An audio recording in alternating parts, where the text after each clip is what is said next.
আসসালামু আলাইকুম, স্বাগত জানাচ্ছি আরটিভির দুপুরের সংবাদে। আপনাদের সাথে আছি আমি ফারজানা তানি। আজ থেকে সাপ্তাহিক ছুটির দিন শুক্রবারেও চলবে মেট্রো রেল। বিকেল 3:30 থেকে রাত 9টা পর্যন্ত উত্তরা উত্তর থেকে মতিঝিল রুটে চলাচল করবে দ্রুতগতির এই গণপরিবহন। বিকেলে রেল, সড়ক পরিবহন ও সেতু মন্ত্রণালয় উপদেষ্টা ফাউজুল কবির খান, মেট্রোর এমডি আব্দুর রৌফ সহ সংশ্লিষ্টরা বিকেলে উত্তরা উত্তর থেকে নতুন যাত্রার উদ্বোধন করবেন। এছাড়া 3:50 থেকে রাত 9:40 পর্যন্ত মতিঝিল থেকে উত্তরা উত্তর রুটে 12 মিনিট হেডওয়েতে মেট্রো রেল বাণিজ্যিকভাবে চলাচল করবে। একই সাথে আজ থেকে মেট্রো রেলের ক্ষতিগ্রস্ত কাজীপাড়া স্টেশন খুলে দেওয়া হবে। স্টেশনটি পুনরায় সচল করতে প্রাথমিকভাবে 20.5 লাখ টাকা খরচ হয়েছে, যদিও ক্ষতিগ্রস্ত কাজীপাড়া ও মিরপুর 10 স্টেশন মেরামতে 350 কোটি টাকার মতো খরচ হবে বলে জানানো হয়েছিল।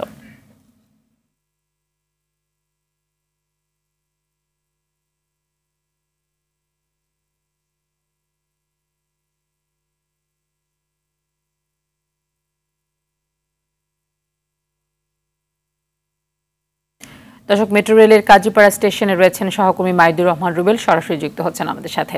রুবেল, কাজীপাড়া স্টেশন এত স্বল্প খরচে মেরামত শেষে চালু হচ্ছে, এ নিয়ে যাত্রীরা কি বলছেন এবং সংশ্লিষ্ট যারা রয়েছেন তারা কি বলছেন?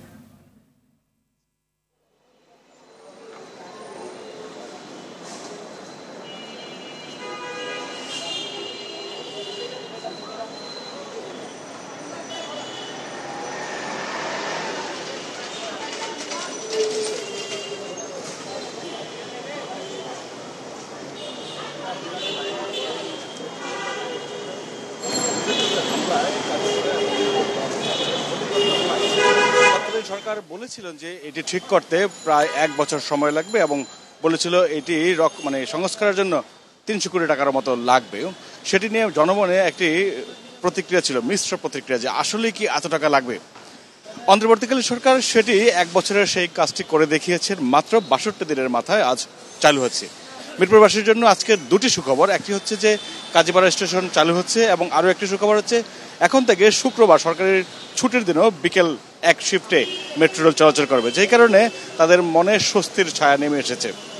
আপনি জানেন যে গতকাল মেট্রোর যে এমডি তিনি আব্দুর রৌফ তিনি সংবাদ সম্মেলন করে বলেছিলেন যে কাজীপাড়ার এই স্টেশনটিতে যে পরিমাণ ক্ষতিগ্রস্ত হয়েছিল সেটি তারা অন্য স্টেশন থেকে কিছু যন্ত্রাংশ এখানে এনে লাগিয়েছে, কিছু সংস্কারের কাজ করেছে, যাতে খরচ হয়েছে 20,50,000 টাকা মাত্র। যেখানে 300 কোটি টাকার গল্প শোনানো হয়েছিল সেখানে এত কম টাকায় কিভাবে করলো এমন প্রশ্নও ছিল সাংবাদিকদের। সেখানে মেট্রোর এমডি বলেছিলেন যে আসলে সদিচ্ছা থাকলে কম খরচেও বা দেশীয় প্রযুক্তি দিয়েও আসলে মেট্রোর এই দ্রুততম সময়ে এটি চালু করা সম্ভব। যদিও মিরপুর 10 স্টেশন বেশি ক্ষতিগ্রস্ত হয় সেটি নিয়ে তারা কাজ করছে এবং তাদের যে এক্সপার্ট রয়েছে, দেশি বিদেশি এক্সপার্ট, তাদের সাথে তারা কথা বলছে এবং সেইখানকার আগামী 1 সপ্তাহের মধ্যে তারা নিরূপণ করা সম্ভব হবে যে সেখানে কি পরিমাণ ক্ষতি হয়েছে বা কি কেনা লাগবে, দেশের বাইরে থেকে কি আমদানি করা লাগবে বা দেশীয় প্রযুক্তিতে কি করা সম্ভব। সবকিছু মিলিয়ে হয়তো আগামী সপ্তাহ নাগাদ মেট্রো রেলের মিরপুর 10 স্টেশনের কি পরিমাণ ক্ষতি হয়েছে বা কি পরিমাণ খরচ হবে সেটি হয়তো আগামী সপ্তাহ নাগাদ জানা যাবে। আজকে বিকাল 3:30টায় উত্তরা উত্তর থেকে মেট্রোর এমডি আব্দুর রৌফ এবং রেল, সড়ক এবং যোগাযোগ যে উপদেষ্টা রয়েছে তিনি ফাউজুল কবির, তিনি সহ আরও বেশ কয়েকজন বা সংশ্লিষ্টরা উত্তরা উত্তর থেকে মেট্রোর এই আজকের শুক্রবারের বিশেষ যে যাত্রা সেটি আসলে তারা উদ্বোধন করবেন এবং তারপর থেকেই মূলত প্রতি শুক্রবার যাত্রীরা চলাচল করতে পারবেন মেট্রোতে। মূলত মেট্রো রেলে যারা যাতায়াত করে তারা এই স্টেশনটি বন্ধ হওয়ার কারণে যে বিপাকে পড়েছিল সেটি তাদের আজকে থেকে সেই বিপাক তাদের কেটে যাচ্ছে বলা চলে এবং খুব শীঘ্রই 10 নম্বর স্টেশনও চালু হবে বলে তারা ধারণা করছেন। তবে জনমনে এখানকার যারা কাজীপাড়া স্টেশন দিয়ে যাতায়াত করেন তারা এতদিন তার আগের স্টেশন হয়তো শেওড়াপাড়া স্টেশনে নামতে হতো, আজ থেকে তারা কাজীপাড়া স্টেশনে নামতে পারবেন, নিজের স্টেশনে নামতে পারবে। তারা বেশ খুশি। তারা বলছেন যে এই সরকার খুব দ্রুত সময়ে যেহেতু চালু করতে পেরেছে নিশ্চয়ই এটি আরও ভালো ফল বয়ে আনবে এবং এই স্টেশন চালু না থাকার কারণে যে প্রবলেমগুলি হয় যে নিচের সড়কে প্রচুর যানজটের সৃষ্টি হয়, মেট্রো থাকলে সেই যানজটটি খুব একটা সেই যানজটের ভোগান্তি খুব একটা তাদের মারাতে হয় না। এই ছিল কাজীপাড়া স্টেশন থেকে সবশেষ খবর আমার কাছে। তানি, ধন্যবাদ আপনাকে। সুনামগঞ্জের ছাত্র জনতার উপর হামলার ঘটনায় দায়ের করা মামলায় গ্রেফতার সাবেক পরিকল্পনা মন্ত্রী এম এ মান্নানকে জেল হাজতে পাঠিয়েছেন আদালত। সকালে এম এ মান্নানকে হাজির করা হলে সুনামগঞ্জের জুডিশিয়াল ম্যাজিস্ট্রেট আদালত তাকে জেল হাজতে পাঠানোর নির্দেশ দেন। গেল রাতে শান্তিগঞ্জের নিজ বাসা থেকে গ্রেফতার করা হয় সাবেক পরিকল্পনামন্ত্রী এম এ মান্নানকে। ছাত্র জনতার আন্দোলনের সময় সুনামগঞ্জ শহরে শিক্ষার্থীদের উপর হামলার ঘটনায় ২ সেপ্টেম্বর জেলা ম্যাজিস্ট্রেট আদালতে একটি মামলা হয়। ওই মামলায় এম এ মান্নান সহ ৯৯ জন আসামি। এদিকে অতিরিক্ত ডিআইজি মশিউর রহমানকে আটক করেছে পুলিশ। গতকাল রাতে তাকে নিউ মার্কেট থানার একটি মামলায় আটক করা হয়।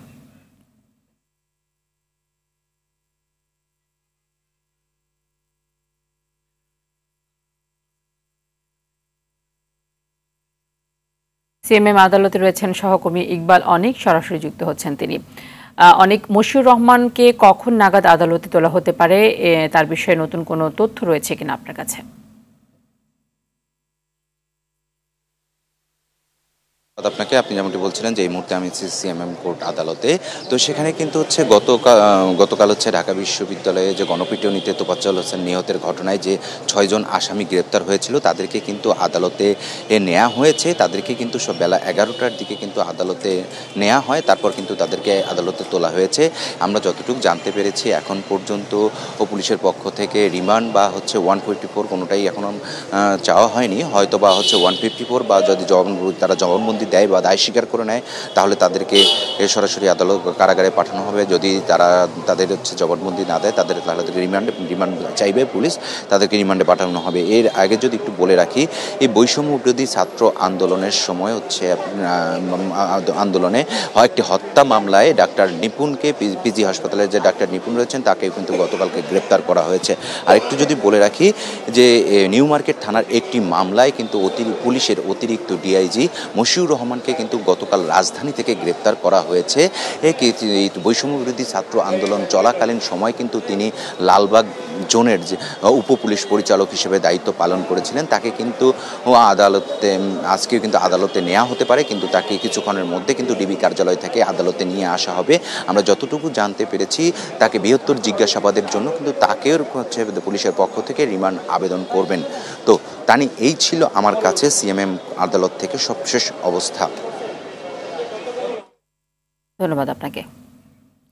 এদিকে ঢাকা বিশ্ববিদ্যালয় গণপিটুনিতে তোফাজ্জল হোসেন নিহতের মামলায় ৬ আসামিকে আদালতে হাজির করা হয়েছে।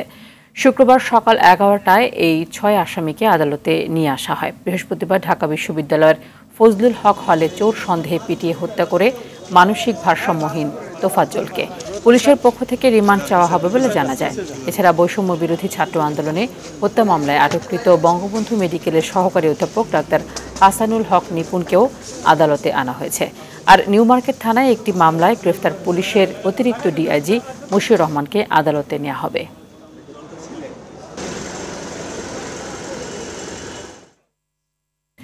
ফ্যাসিবাদ শেখ হাসিনাকে ক্ষমতাচ্যুত করতে ছাত্র জনতার আন্দোলনে মোহাম্মদপুর এলাকায় সবথেকে বেশি ক্ষমতা প্রয়োগ করা হয় ১৯ জুলাই। বন্ধুকে বাঁচাতে গিয়ে এসআই শাহরিয়ারের গুলিতে নিহত হন মাহমুদুর রহমান সৈকত। আর বাসার পাশে খেলতে গিয়ে পুলিশের গুলিতে মারা যান ১২ বছরের শিশু রাকিব হাসান। দুজনের মৃত্যুতে শোকের ছায়া পরিবারে। সব খুনিদের বিচারের আশা পরিবারের। সাকিবুর রহমানের রিপোর্টে বিস্তারিত ছবি তুলেছেন নাজমুল হোসেন সাইমন। মোহাম্মদপুর নূরজাহান রোড। ফ্যাসিবাদ হাসিনা সরকারকে ক্ষমতায় রাখতে সকাল থেকেই এই এলাকায় বর্বরতা চালায় পুলিশ ও আওয়ামী লীগ নেতারা। বাবার আদরের সন্তান রাকিব সেদিন বিকালে খেলতে বের হয়ে ফিরে আসে লাশ হয়ে। মাথার এক পাশ দিয়ে গুলি লেগে বের হয় অন্য পাশ দিয়ে। হাসপাতালে নেয়ার আগেই মৃত্যু হয় শিশু রাকিবের। বর্বরতা এখানেই শেষ নয়। ২৪ ঘন্টা কয়েকটি হাসপাতাল আর মোহাম্মদপুর ও শেরিবাংলা থানায় হেনস্থার পর দেয়া হয় মরদেহ। শর্ত দেয়া হয় কাউকে জানানো যাবে না কিভাবে হয়েছে রাকিবের মৃত্যু। আব্বু তুই যে বারিস না, রাস্তার অবস্থা ভালো না, তুই যাইস না, আমার কিছু বলে নেই। আমি ৪টা বাজে একটু বাইরে গেছি, ৪টা বাজে বাইরিয়া আবার ৫টা বাজে আসছি। আইসা দেখি বাসায় আছে, আমি ভাবছি আসলে সে বাইরে হবো না। আমার এত বিশ্বাস যে তুই মানা করছি আর বাইরে হবো না। আমি এই মাঠ সব খুঁজলাম, দেখতেছি না। তখন 1 আজান হয়ে গেছে। খবর হইতে ওরা একটা ভিডিও পাইলো ইয়ের থেকে, ভিডিও নিয়ে দেখাইলো। ছেলে যে কনফার্ম, ছোটোটা ছেলে কনফার্ম করলো। করার পরে আমার তো কিন্তু এখন ভিতরে সব পাথর হয়ে গেছে, খাওয়া দাওয়া বন্ধ হয়ে গেছে, কান্নাও বন্ধ হয়ে গেছে। মানে ছেলে যে ক্ষতিগ্রস্ত হয়েছে এটা আমার কিন্তু মাথায় ঢুকতেছে না। মাত্র কলেজ জীবনের গণ্ডি শেষ করেছে সৈকত, শুরু হবে বিশ্ববিদ্যালয় জীবন। তার আগে জীবন প্রদীপ নিভিয়ে দেয়া হয় সৈকতের। বন্ধুর গুলিবিদ্ধের খবরে তাকে উদ্ধার করতে বের হয়ে নিজেই ফেরে লাশ হয়ে। সৈকতের বাবা প্রত্যক্ষদর্শীদের বরাত দিয়ে জানান, সৈকতকে হত্যায় জড়িত SI শাহরিয়ার। একমাত্র সন্তানকে হারিয়ে দিশেহারা পরিবার এখন দিন গুনছে কবে হবে হত্যাকারীদের বিচার। মারে বললো যে আম্মু আমার এক বন্ধু গুলি খেয়েছে, আমি ওরা নিয়ে হসপিটালে যাইতেছি। তো ওরা আমার নামাজে ওই অবস্থা কিছু বলতেও পারে না। তখন আমি তো কল দিতে আসি, আমারও বললো যে আব্বু আমি ওরে খুঁজতেছি, হ্যাঁ ওরা পাইলে হসপিটালে নিয়ে আমি বাসায় চলে যাবো, তুই চিন্তা করো না। এরপরে তো টেলিফোন অনবরত করতে আসি আমার ছেলের নাম্বারে। ধরল অপরিচিত এক লোক, একটা ছেলে, ওই ছেলে সরাসরি আমাকে বলে আপনার ছেলে গুলি খেয়ে মারা গেছে, তাড়াতাড়ি সরোয়ার্দী হসপিটালে নিয়ে গেছি, আপনি ওইখানে যান।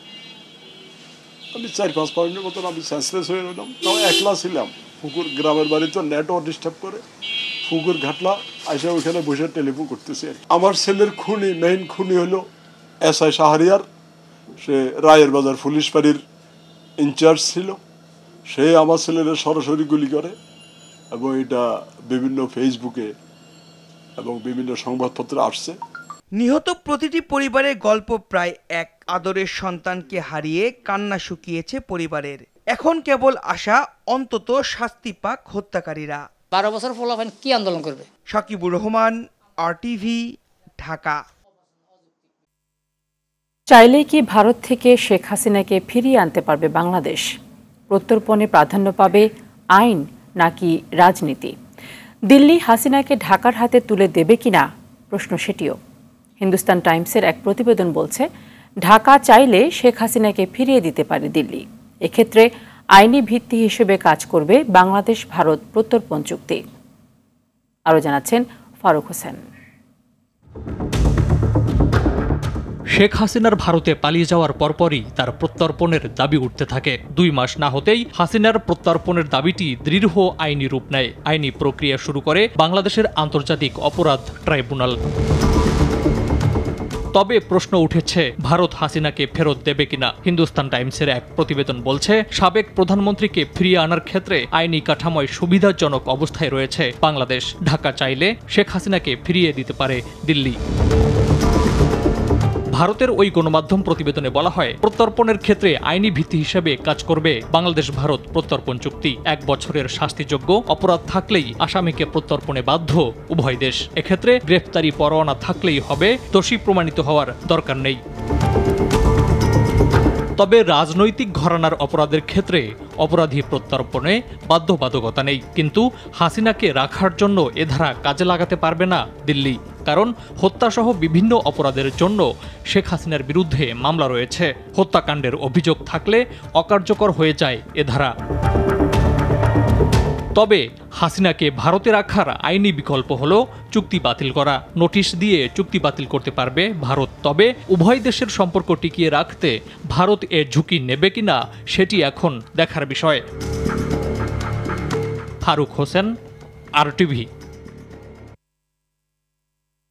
প্রতিকূল পরিবেশে বাংলাদেশের মানুষ ঐক্যবদ্ধ থেকে লড়াই করতে জানে। কেউ যদি দেশের মানুষকে দাবিয়ে রাখতে চায়, স্বাধীনতার সার্বভৌমত্ব নিয়ে ষড়যন্ত্র করে, তা সুদূর পরাহত বলে মন্তব্য করেছেন বিএনপির স্থায়ী কমিটির সদস্য ডাক্তার AZM জাহিদ হোসেন। দুপুরে নয়াপল্টনে দলটির ত্রাণ সংগ্রহ কমিটির পক্ষ থেকে সংবাদ সম্মেলনে তিনি এমন কথা বলেন।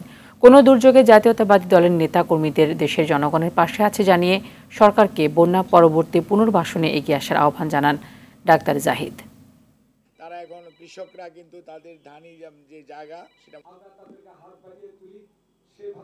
প্রতিকূল আবহাওয়ায় কিভাবে বেঁচে থাকতে হয় বাঙালিরা তা জানে, বাংলাদেশের মানুষ তা জানে। কাজে কেউ যদি চেষ্টা করে দাবিয়ে রাখবে অথবা আমাদের আমাদের যে সার্বভৌমত্ব, আমাদের যে বেঁচে থাকার আকাঙ্ক্ষাকে দাবিয়ে রাখবে, বাংলাদেশের মানুষের ইচ্ছার বহিঃপ্রকাশকে গলা টিপে হত্যা করবে, সেটা সুদূর পরাহত।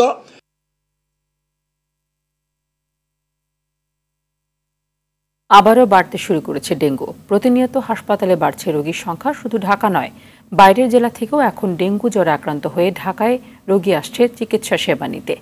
রাজধানীতে আক্রান্ত বেশিরভাগ রোগীরা জানিয়েছেন এলাকায় ঠিকমতো মশার ঔষধ না দেয় বাড়ছে আক্রান্তের সংখ্যা। পাশাপাশি ডেঙ্গু মুক্ত রাখতে সিটি কর্পোরেশনের ভূমিকা বাড়ানোর তাগিদ তাদের। চিকিৎসকরা জানিয়েছেন জ্বর আক্রান্ত হওয়ার পর ডাক্তারের পরামর্শ নিতে হবে চিকিৎসা।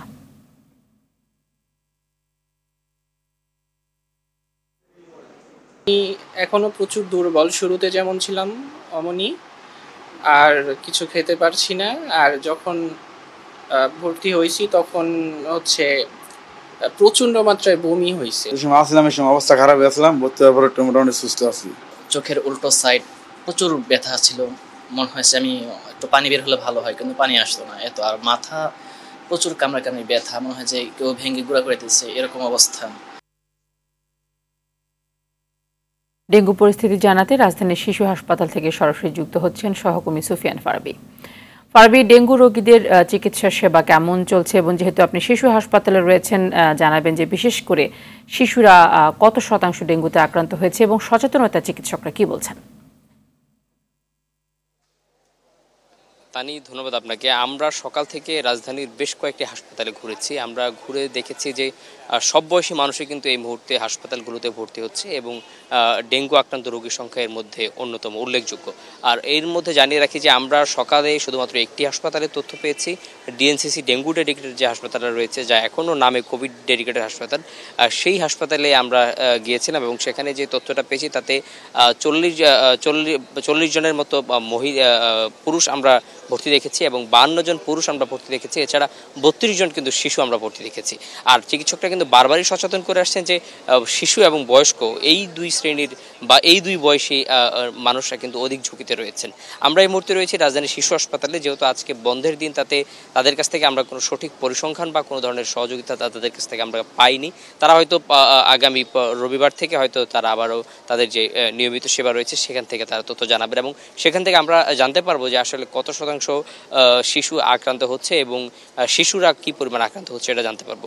তবে এর মধ্যে জানিয়ে রাখি যে বিশেষজ্ঞদের পরামর্শ হচ্ছে বাড়ির আঙ্গিনাগুলো পরিষ্কার রাখা এবং যেই বাড়িগুলোতে ডেঙ্গু আক্রান্ত রোগী শনাক্ত হচ্ছে সেই বাড়িগুলোর প্রত্যেকে যেন মশারি ব্যবহার করে সেই বিষয় নিশ্চিত করা এবং সেই সাথে তাদের ওই জায়গাটাকে আইসোলেটেড করে যদি ফেলা যায় তাহলে আসলে ডেঙ্গু মুক্ত করা সম্ভব।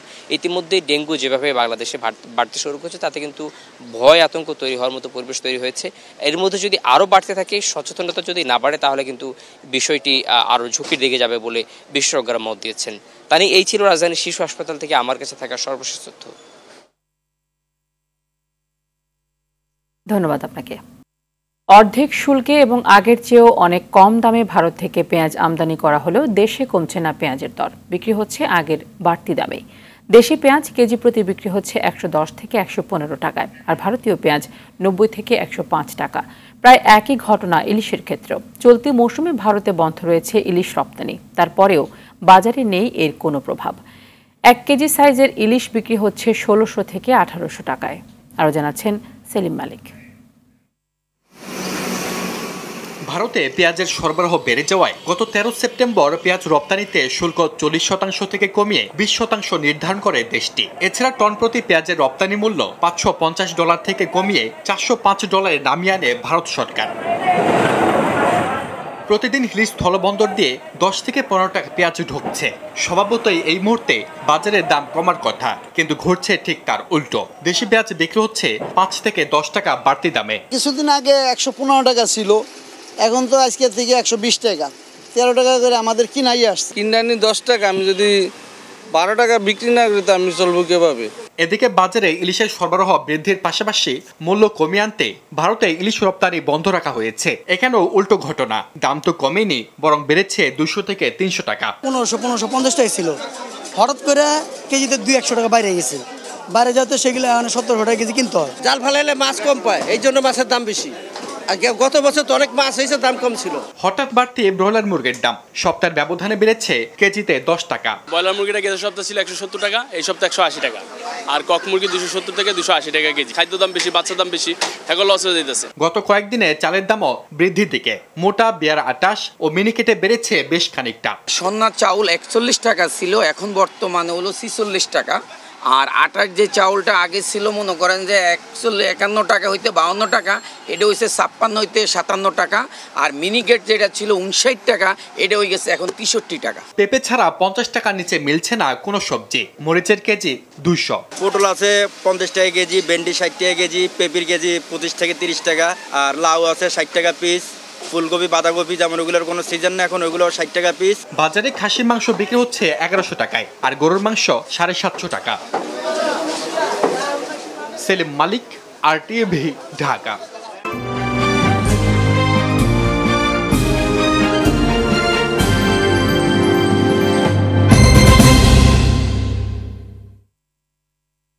ন্যাশনাল লাইফ ইন্স্যুরেন্স আন্তর্জাতিক সংবাদ। লেবাননের সশস্ত্র গোষ্ঠী হিজবুল্লাহর যোদ্ধাদের লক্ষ্য করে বিমান হামলা চালিয়েছে ইসরায়েলের সামরিক বাহিনী। তারবিহীন যোগাযোগের যন্ত্র, পেজার ও রেডিও বিস্ফোরণের পর বৃহস্পতিবার লেবাননের দক্ষিণাঞ্চলে এই হামলা চালায় ইসরায়েল। ইসরায়েলের প্রতিরক্ষা বাহিনী বলেছে তাদের যুদ্ধবিমানগুলোর অভিযানে 2 ঘন্টারও বেশি সময় ধরে দক্ষিণ লেবাননে শত শত মাল্টিপল রকেট লঞ্চের ব্যারেলে আঘাত হেনেছে। এদিকে বৃহস্পতিবার এক টিভি ভাষণে হিজবুল্লাহ নেতা হাসান নাসরুল্লাহ বলেন, মঙ্গলবার ও বুধবার ডিভাইস বিস্ফোরণের ঘটনায় ইসরায়েল সব রেড লাইন অতিক্রম করেছে। এই আক্রমণগুলোকে যুদ্ধাপরাধ বা যুদ্ধ ঘোষণা হিসেবে বিবেচনা করা যেতে পারে। দীর্ঘ প্রায় 1.5 বছর ধরে অস্থিতিশীল অবস্থায় ভারতের উত্তর পূর্বাঞ্চলীয় রাজ্য মণিপুর। সম্প্রতি রাজ্যটিতে নতুন করে সহিংসতা ছড়িয়েছে এবং এতে ঘটেছে প্রাণহানির ঘটনাও। এমন অবস্থায় মিয়ানমারের সঙ্গে সীমান্ত এলাকা কাঁটা তার দিয়ে ঘিরে ফেলতে চাইছে ভারত। ইতিমধ্যে মিয়ানমার সীমান্তের প্রায় 1643-এর মধ্যে 30 কিলোমিটার অঞ্চল কাঁটা তার দিয়ে ঘিরে ফেলা হয়েছে। 31,000 কোটি রুপি ব্যয়ে ওই সীমান্ত বরাবর কাঁটা তার বসানোর প্রকল্প হাতে নিয়েছে ভারত সরকার। দিন দিন মণিপুরের অবস্থা ভয়াবহ হওয়ায় এমন সিদ্ধান্ত নিয়েছে দেশটির সরকার।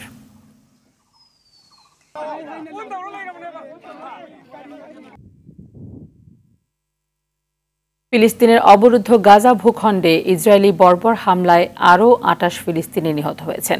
নিহতদের মধ্যে নারী ও শিশু রয়েছে। এতে করে উপত্যকাটিতে নিহতের মোট সংখ্যা প্রায় 41,300 জনে পৌঁছেছে। এছাড়া গত বছরের অক্টোবর থেকে চলা এই হামলায় আহত হয়েছে আরও 95,000-এরও বেশি ফিলিস্তিনি।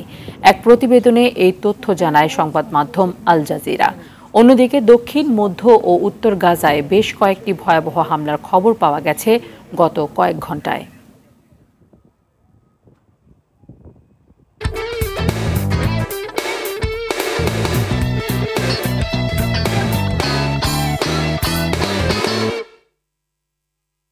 খেলার খবর। বিসিবি থেকে অতীতে প্রাপ্য সম্মানটুকু না পাওয়ায় বোর্ডের সাথে কাজ করা হয়নি। ভবিষ্যতে যোগ্য সম্মান দিয়ে ডাকলে বিসিবিতে কাজ করতে কোনো আপত্তি নেই বলে জানিয়েছেন দেশের অন্যতম সফল কোচ মোহাম্মদ সালাউদ্দিন। বিপিএল নিয়ে বোর্ডের উদাসীনতায় দিনে দিনে আকর্ষণ হারিয়েছে এই টুর্নামেন্ট। আরটিভিকে দেয়া একান্ত সাক্ষাৎকারে এসব তথ্য জানান মোহাম্মদ সালাউদ্দিন। বিস্তারিত মাহফুজুল ইসলামের রিপোর্টে। দেশের ক্রিকেটের আলোচিত নাম মোহাম্মদ সালাউদ্দিন। দেশের প্রায় সব ক্রিকেটারের ওস্তাদ সালাউদ্দিন স্যার জাতীয় দলের সাথে নেই প্রায় 14 বছর ধরে। বলা হয় বিসিবি থেকে বারবার অবহেলা আর যোগ্য সম্মানটুকু না দেওয়ার ফলে বোর্ডে এক যুগের বেশি সময় ধরে নেই এই কোচ। এবার নিজেই পরিষ্কার করলেন তার না থাকার কারণ। দেখুন, একসময় একটা বোর্ড প্রেসিডেন্ট বলছিল যে আমাদের কোচরা শিখতে চায় না। উনি আসলে কি বোঝাতে চাইছে আমি জানি না, যে অ্যাসিস্ট্যান্ট কোচ থাকলে সমস্যা কি। আমি আরও 15 বছর আগে বাংলাদেশ টিমে অ্যাসিস্ট্যান্ট কোচ ছিলাম 5 বছর। তো আপনি 15 বছর পরে আবার এসে কি আপনি যদি মানে ওই প্রতিষ্ঠানে কি আবার এসে আবার ওই পোস্টে যাবেন? আপনার নিশ্চয়ই আমার মনে হয় না কেউ ওই পোস্টে যাবে আবার। যখন আমি মনে করবো যে না, আমার কাছ থেকে কেউ বেটার আছে, আমি তার কাছ থেকে শিখবো, অবশ্যই শিখবো। আমাদের শিখার আমরা এত দূর আসছি কীভাবে? আমাদের তো বোর্ড কখনই হেল্প করেনি। আমরা নিজেরাই শিখে আসছি, আমরা নিজেরাই পড়াশোনা করে এখানে এত দূর আসছি। আমাদের তো কেউ হেল্প করে নেই কখনো। এই কোচিংয়ে একটা সেক্টর, যে সেক্টরে বোর্ড কখনোই আমাদেরকে সঠিকভাবে আসলে আমাদের বড় হতে দেয়নি। আমি একেবারে এটা বলবো, যেটা আমাদের কোনো স্ট্রাকচার, আমাদের কোচ এডুকেশন সেক্টরটা এত নেগলেক্ট ছিল, যেখানে আসলে আমাদের কোচরা কখনোই বড় হবে যে সেই সিঁড়িটা কখনোই পায়নি। যারাই উঠে আসতেছে তারা নিজস্ব যোগ্যতায় উঠে আসতেছে, নিজস্ব পড়াশোনা করে উঠে আসতেছে। আর শেখার কথাটা বলবো, যদি কেউ বলে যে শিখতে চায় না, সেটা আসলে এটা একেবারে ভুল ধারণা। আমরা এখনও শিখতেছি, এখনও পড়াশোনা করতেছি, এখনও ইচ্ছা আছে যে আরও কত কিছু পড়াশোনা করা যায় কিনা, আরও কতদূর পড়াশোনা করা যায়। কারণ আমরা দেখতেছি আশেপাশে ইন্ডিয়ান কোচরা অনেক মানে এগিয়ে যাচ্ছে আমাদের থেকে, তারা অনেক এডুকেশনের দিক দিয়ে, সব দিক দিয়ে তারা অনেক এগিয়ে যাচ্ছে। আমরা সেইখানে অনেক পিছিয়ে আছি এবং আমাদের এডুকেশন সেক্টরে সেই ধরনের পড়াশোনা করার বা সেই রকম কোর্সও আমাদের নাই। তো ব্লেম তো দেওয়াই যায়, বাট আমি মনে করি যে যতটুকু আমাদের কোচরা আসে তাদের নিজেদের যোগ্যতায় আসছে, আমাদেরও শেখার ইচ্ছা আছে, শেখার ইচ্ছা নাই বলবো না। বাট দেখুন, আপনি যখন যে কোনো প্রতিষ্ঠানে যাবেন, আপনি নিশ্চয়ই যখন আপনি সিভি আপনি দেখবেন যে আপনার সিভি আপনার বসের চেয়ে ভালো, তখন তো আপনি সেই প্রতিষ্ঠানে যাবেন না। এটাই স্বাভাবিক। তো আমার কাছে মনে যায়, আমরা আজকে প্রায় 25 বছর ধরে কোচিং করছি, তো আমার সিভিটা আমার মনে হয় খুব একটা খারাপ না। আর শেখার ব্যাপারে আমার এখনও আগ্রহ, ইচ্ছা আছে। ভালো জায়গা হলে অবশ্যই আমি শিখবো না কেন, অবশ্যই আমি শেখার জন্য সারাদিনই আমি আমার যতটুকু করার যেভাবে ইচ্ছা আছে সেভাবে আমি করতেছি, এবং ইচ্ছা আছে ভবিষ্যতে হয়তো ভালো কিছু করার। তবে বোর্ড ডাকলে কাজ করতে আপত্তি নেই তার। আগের পরিস্থিতি যেগুলো ছিল আসলে সেটা হয়তো অনেক সময় মনোভূত ছিল না, কারণ আমিও বাইরে যেসব জায়গায় কাজ করি সেটার সাথে আসলে ওই কমিটমেন্টগুলো আমি আসলে ছাড়তে পারিনি। বাট ইচ্ছা যে নাই তা বলবো না, ইচ্ছা অবশ্যই আছে, বাট সব কিছু তো আসলে মিলতে হবে। এবং আমি বাইরে 2-3টা প্রতিষ্ঠানের সাথে জড়িত, তাদেরকে আমি হুট করে ছেড়ে আসতে পারবো না। বাট ইচ্ছা অবশ্যই আছে, ইচ্ছা যে নাই তা বলবো না, যে একেবারে ইচ্ছা নাই তা না, ইচ্ছা আছে। বাট যদি কোনো সময় যদি মিলে তাহলে অবশ্যই আসবে। বিপিএল নিয়ে নিজের অস্বস্তির কথা জানান সবচেয়ে সফল এই কোচ। প্রবলেম হচ্ছে যারা ওনার আছে তাদেরকে আসলে আপনাকে কিছু লাভ দেখাইতে হবে, কারণ তারা প্রতি বছর আসবে, 15 কোটি 20 কোটি টাকা খরচ করবে উইদাউট এনি বেনিফিট, তারা আসলে করতে চাবে না। 1 বছর আসবে আবার চলে যাবে। তো এই ফ্র্যাঞ্চাইজিগুলোকে ধরে রাখার জন্য হলেও বোর্ডের এমন কোনো সিস্টেম বের করা উচিত যে তাদেরকে আসলে হয়তো তার 2 বছর লস হবে, বা 3 বছর বা 4 বছর পরে যেন সে যেন লভ্যাংশ পায়, একটা ভালো রকমের লভ্যাংশ পেলে তখন কি তারা এই টিমগুলো সাস্টেন করবে। কারণ প্রতিবার এইভাবে 2টা টিম নতুন আসে, আবার 3টা টিম নতুন আসে, এইভাবে আসলে অর্গানাইজ এটা করাটা খুব বেশি ডিফিকাল্ট। তো আমার মনে হয় যদি একটা যদি ভালো প্ল্যাটফর্ম করতে পারে, এবং এটা করা সম্ভব, এটা অসম্ভব কোনো কাজ না, সেটা যদি করতে পারে তাহলে এটা আমাদের দেশের ক্রিকেটের জন্য ভালো হবে এবং ফ্র্যাঞ্চাইজিগুলোরও লাভ হবে, এবং তারাও ভবিষ্যতে আরও উদ্যমী হয়ে কাজ করবে। যে কোনোটাই স্ট্রাকচার হইতে ছিল না, হয়েছে, আসছে, ইনভাইট করছে, কেউ হয়তো নিচে, কেউ নেয় না, এইভাবেই চলছে। এটা আসলে স্ট্রাকচার হইতে করাটা অনেক সহজ ছিল। এবং আমি যেটা দেখেছি লাস্ট যে বিপিএলগুলো হয়েছে, দেখা গেলো যে পুরো বিপিএল টুর্নামেন্ট হয়তো 1 বা 2 জন পরিচালনা করতেছে, তাদের হাতেই সব, পুরো অর্গানাইজেশন থেকে শুরু করে। এটা তো একটা আলাদা উইংই থাকা উচিত ছিল, কারণ এটা তো আলটিমেটলি এটা একটা লাভজনক একটা, আমার মনে হয় যে একটা প্রতিযোগিতা যেখানে বোর্ডের অনেক লাভ হতে পারে।